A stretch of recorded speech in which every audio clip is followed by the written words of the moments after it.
affairs. The appointments are with immediate effect. President Mutharika has directed that the Department of Public Sector Reforms Management be placed under the Office of the President and Cabinet with immediate effect. A statement from Chief Secretary Justin Saidi says the relocation is aimed at streamlining decision-making processes within the OPC by consolidating the department's functions to centrally coordinate reforms across ministries, departments, and agencies. According to the statement, the move is also expected to enhance the political accountability of the presidency to the public on matters of public sector reforms. It says the government remains committed to improving public service delivery through effective reforms in line with the Malawi Vision 2063 development agenda. Chief Secretary Justin Saidi has commended the Chinese business community in Malawi for their continued support towards the welfare of people that are facing hunger in the country.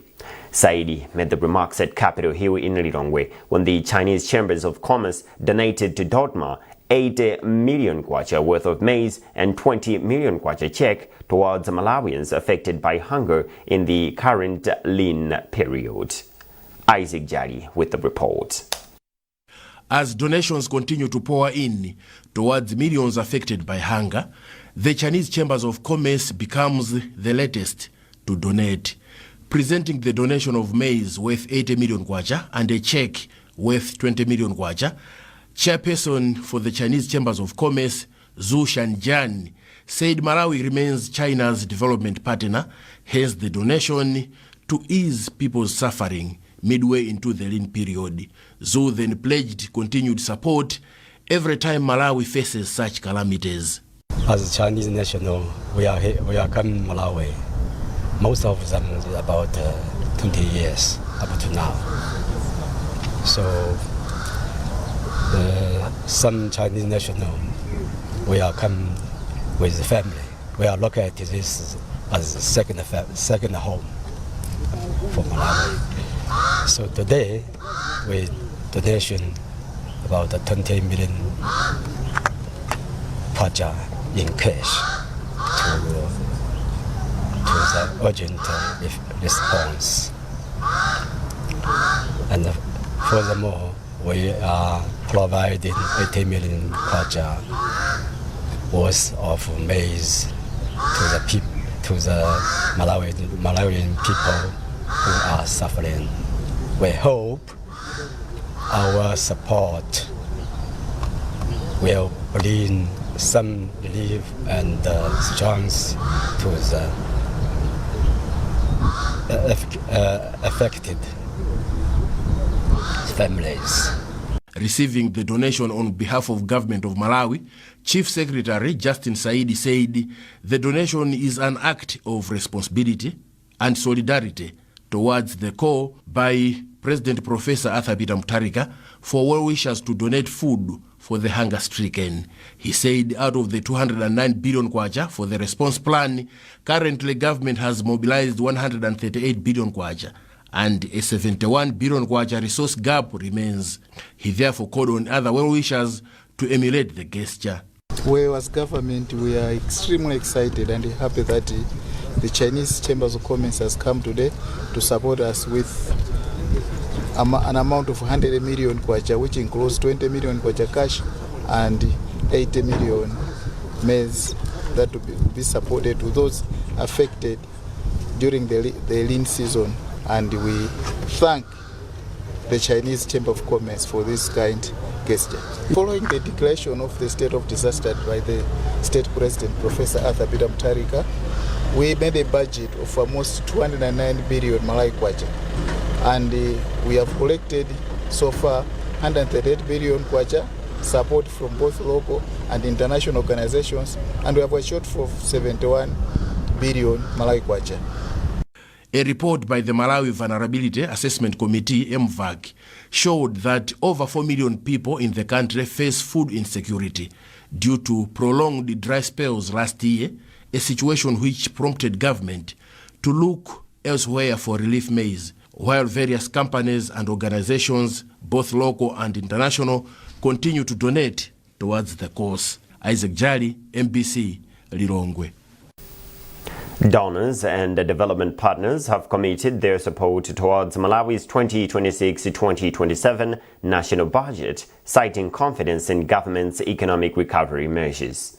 The assurance was made during a ministerial interface on the 2026-2027 pre-budget consultations held in Lilongwe. More in this report by Charles Wahara. The interface meeting provided a platform for the Ministry of Finance to engage international partners and share perspectives on priorities and policy direction for the 2026-2027 national budget. In an interview with MBC at the end of the meeting, Minister of Finance, Economic Planning and Decentralization, Joseph Mwanamveka, said the development partners are impressed with the measures government has put in place to ensure strong economic recovery. Mwanamveka noted that it is encouraging that development partners are impressed with the recovery measures. Yeah, today we had an opportunity to meet the donor community, our cooperating partners, to solicit their views or inputs on the 2026-2027 budget. To us it is very important because the donor community is also one of our strategic partners in the implementation of the budget. So today I'm glad to report that we had a very good meeting with the donor community. All the donors have committed to support the Malawi government, and also they support the reforms that government is undertaking. For the specific issues, we'll be meeting them, we'll be discussing with the donors, and we are quite hopeful that the donor community will support us so that we have a very strategic and successful budget of 2026-2027. German ambassador to Malawi, Ut Koenig, commended government for implementing various economic reforms aimed at supporting economic recovery. Koenig mentioned that as donors, they will continue to engage government on matters relating to support across various budget lines. The Minister of Finance has been undertaking within the country. So we thanked him a lot for the invitation. We were talking about bilateral commitments we have already made. We were also applauding the government for the steps the minister has already taken in the first month of his tenure of office. And we encouraged him to steer the course. And we hope that there will be future engagement with the IMF and the World Bank. The Ministry of Finance has been conducting series of interface meetings to solicit views and input from key stakeholders, including development partners, as part of efforts to ensure that 2026-2027 national budget is inclusive, responsive, and aligned with Malawi's economic recovery and development priorities. Charles Wahara, MBC News, Lilongwe. The First Lady, Madam Professor Gertrude Mutharika, will today donate relief items to families whose homes were affected by recent floods at the Chilimampunga ground in Mtandile, Lilongwe. In a statement, the Office of the First Lady says the relief package, which includes maize flour, is valued at a total of 25 million kwacha. This marks the third relief exercise in January 2026, following similar initiatives earlier this month in Area 44, Lilongwe City, and Nkhotakota District through her charity Beautify Malawi BIM Trust. Speaking to MBC, National Coordinator for BIM, Dingiswayo Jere, said through these efforts, the First Lady continues to demonstrate her commitment to supporting vulnerable communities and ensuring that families affected by natural disasters receive timely assistance. I'm sure you're aware, the First Lady being your mother, she's always been calling up different institutions, corporates, individuals to say, during this time, let us make sure that we support one another, those that are affected by these disasters. Let us support them.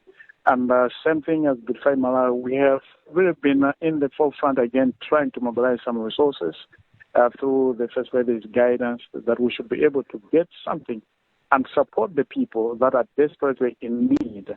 And so like the people in Nkhani, they have really been greatly affected. You know, these are people in the urban places who know that each and every day they need to do something to earn a living, and then all of a sudden their houses have been swept, their household belongings have been swept.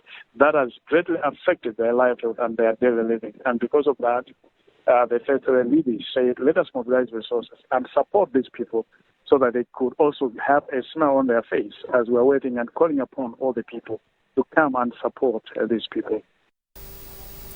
Minister of Lands, Housing and Urban Development, Zomwe Chipungwe, has issued a 14-day ultimatum to Solid Construction Limited to rework on the drainage system and some defects on the newly built Kanjedza Forest Access Road in Blantyre. Chipungwe issued the ultimatum during a tour of the road before handing it over to the Blantyre City Council. Zomwe Break reports. Minister of Lands and Urban Development, Zomwe Chipungwe, expressed displeasure over potholes on the less than 2-year-old road and its poor drainage system. The minister called on the contractor to fix the defects, saying residents deserve quality roads. Super disappointed with the quality of the road. As you can see, today it has patches along the way. It has drainage systems that are faulty. This will create bad environment for the users. So we are engaging the consultants that they should do a proper work. We have given them 1 week from today, so that by 30th of this month, all the potholes should be maintained, because we cannot be getting a road from the contractors that is actually pothole.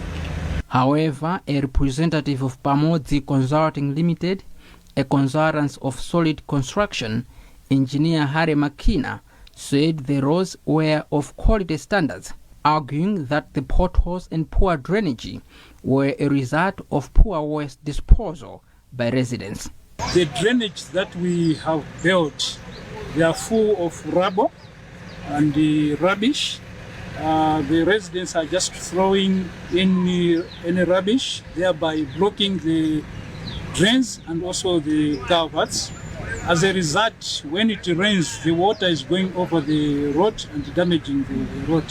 Blantyre City Mayor, Councillor Isaac Jomo Osman, said the roads and the newly developed site will continuously receive city services. It's what we want also from a road authority, to hand over the city roads to Blantyre City Council, which means the funds should go straight to Blantyre City Council, so that we should maintain all the roads in town. You can see we have so much potholes in town. We can't afford to fix the roads because all the funds go through road authority. If they hand over all the roads to Blantyre City Council, we'll try our best to fix all these problems. The total cost of the 16.2 kilometer stretch is 6 billion kwacha. Zomwe Break, MBC News, Blantyre. This is MBC News. A reminder of our top stories.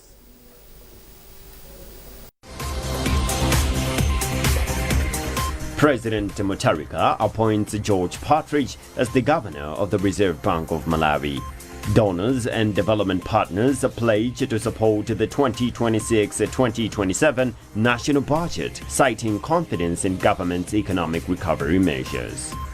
And government warns officers under the Ministry of Homeland Security against corruption and collaborating with the human traffickers and migrant smugglers.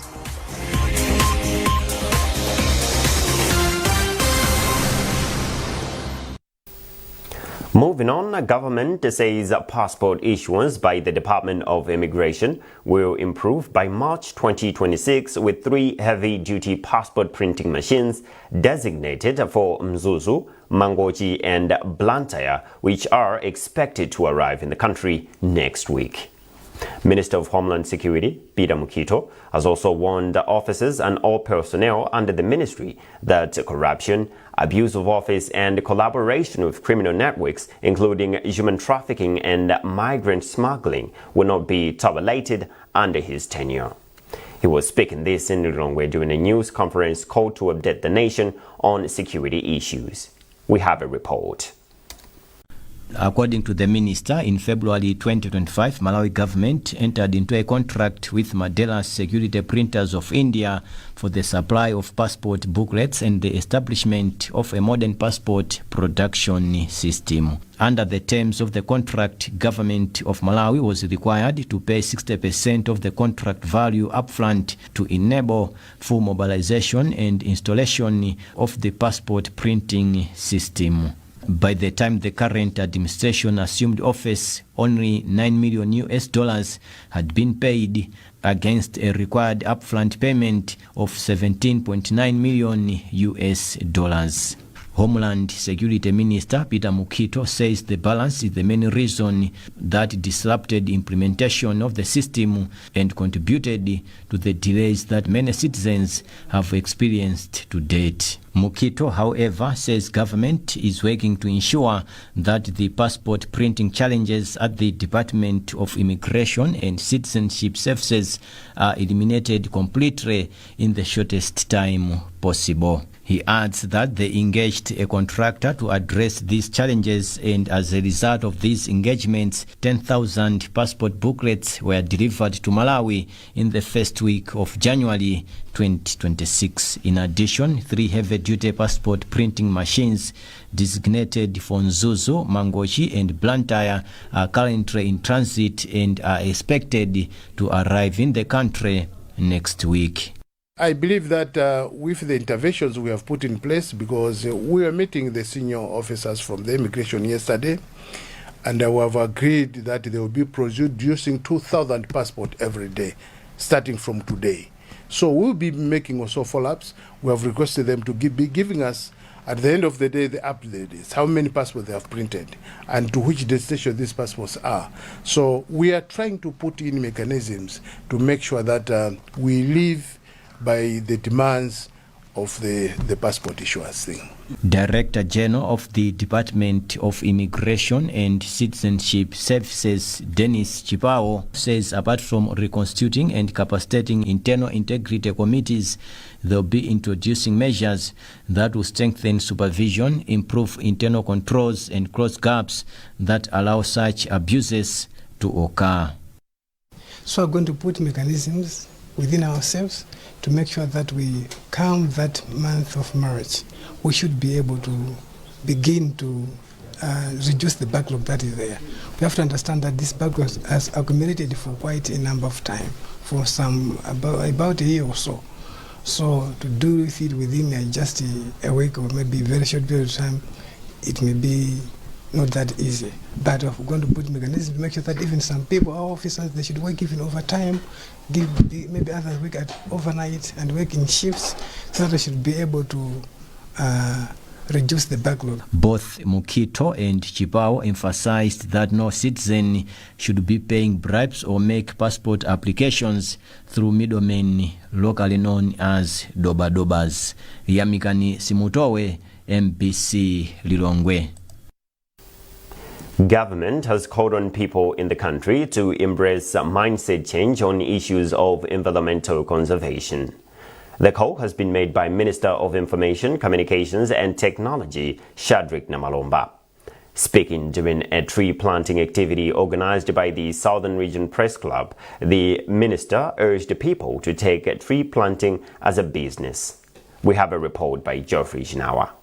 Minister of Information, Communications and Technology, Shadrack Namalomba, unpacked to the gathering how it can best earn money from tree farming. For instance, the minister said from a small piece of land, people can make money from some types of trees than other crops. This is what all of us must do, not only media people, but each and every Malawian. And not only just to plant trees as a symbolic. It's not symbolic. Now we must be serious about it. Let's consider planting trees or trees as a business. And I demonstrated, and I must repeat this. In a hectare, if you plant maize, the maximum bags that you can get will be about 40 bags here in Malawi. But to get that 40 bags, you have now applied fertilizer there. Could be maybe $3 or $4. And right now, at the cost of fertilizer now, could be about, you could be spending about 700,000. But those $40, if you're going to sell them at the current price of say about 50,000, the maximum that you are going to get out of 1 hectare per year will be 2 million. Now, compare that with where you plant pine tree on the same hectare of land. A pine tree takes 10 years to actually mature into a big tree. If you cut that tree and then you produce timber from that tree, the maximum average number of timber logs that you can actually get from there will be around 20. But let's take, for argument's sake, let's just say maybe 15. In his remarks, President for Southern Region Press Club, Leonard Amos, said to ensure sustainability of the initiative, the Press Club would distribute some of the seedlings to the people from the communities around their farm. Now, we are just going a step further by planting the trees. You know, these trees, very few will be planted here at the farm. You know, the farm is just small. But a big number of the trees will be distributed to the communities. They are very eager to plant those trees, and we know they are going to take care of them. Because planting a tree is different from taking care of that tree. The Southern Region Press Club, SRPC, through Agriculture Commercialization Project, AGCOM, is set to venture into poultry farming. On 16th January this year, Second Vice President Enoch Chihana launched this year's tree planting exercise in Palombe. Jeffrey Shinawa, MBC News, Blantyre. Attorney General Frank Mbeta, along with Richard Chimondo Banda's lawyers, have agreed to discharge Chimondo Banda's case from the Civil Registry of the High Court. The High Court Civil Registry was on Friday afternoon set to hear an application from the Attorney General challenging a judicial review granted to Richard Chimondo Banda mid this month. Attorney General Frank Mbeta has, however, highlighted that parties to the case have agreed to revert the matter to the Criminal Registry of the High Court, where the case was being handled. Well, yes, we came for the hearing of our application to discharge the judicial review permission and the ancillary orders, as well as the hearing of their initial application for continuation of the ancillary orders.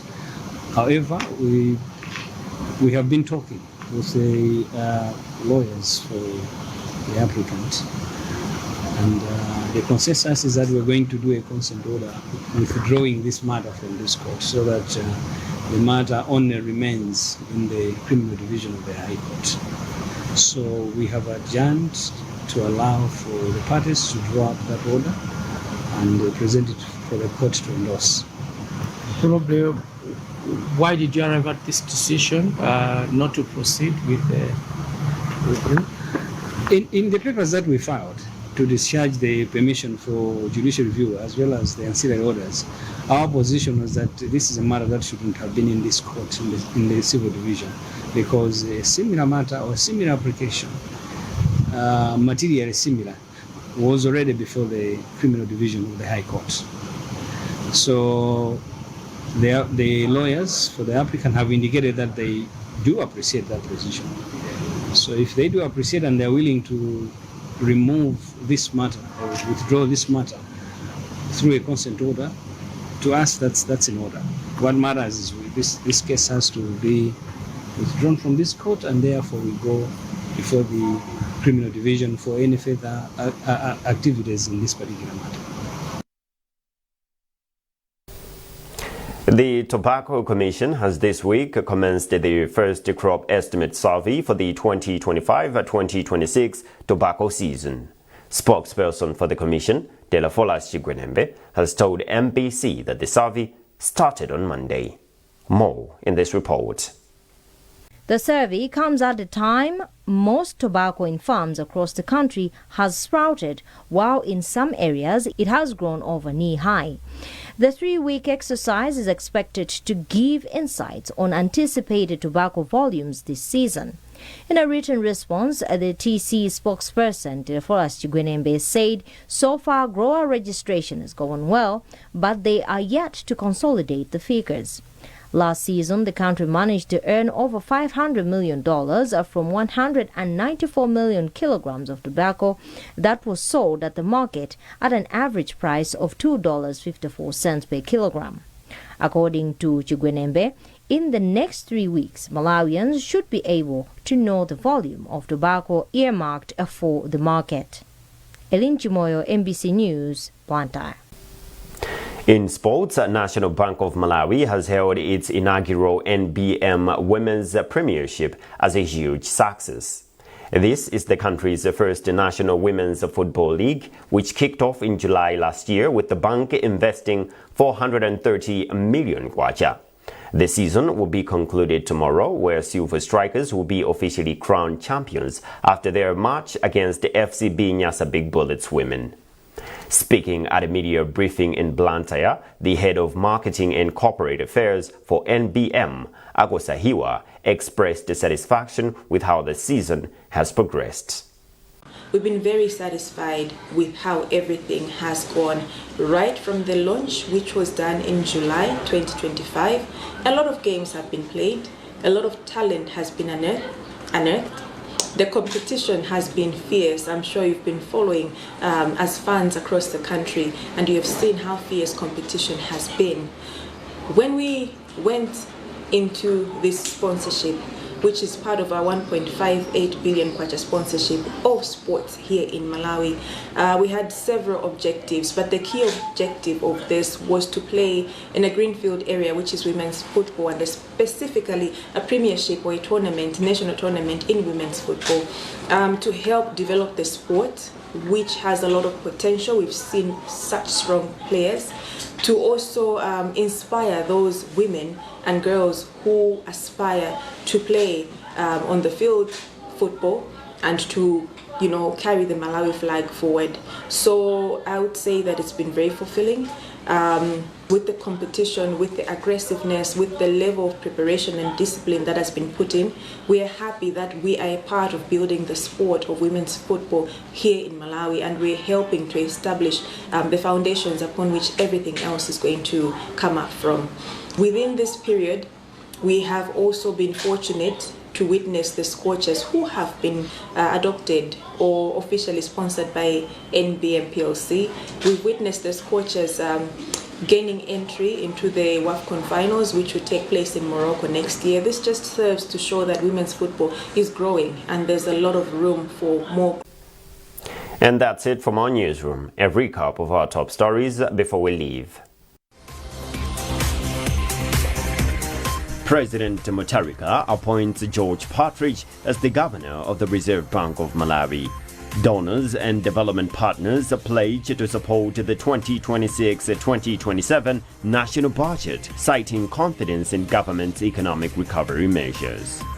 And government warns officers under the Ministry of Homeland Security against corruption and collaborating with the human traffickers and migrant smugglers.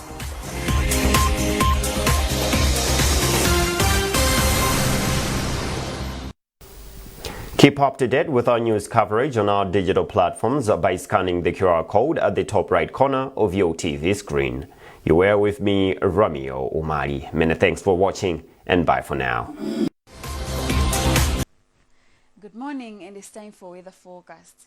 We are currently expecting mostly cloudy conditions to persist over the country, accompanied by localized thunderstorms and rains, which will be heavy over some areas, especially over the south and some parts over the central. This is all due to the influence of the convergence between fairly moist southeasterly winds which are moving into the country, converging with warm and dry northeasterlies, influencing cloudy conditions over most areas, accompanied by isolated thunderstorms and rains. This is why this morning cloudy conditions are persisting over most areas, accompanied by localized thunderstorms and rains which are heavy in some areas. Temperatures are also still feeling mild this morning over most areas such as Blantyre and Mwanza at 20 degrees Celsius, 19 over Lilongwe and Nchinji, but it's a little bit warmer over Ngabu, Nsanje and Karunga at 24 degrees Celsius. This afternoon, we should expect localized heavy rains to persist over most areas in the southern part of the country, as well as some areas over the central.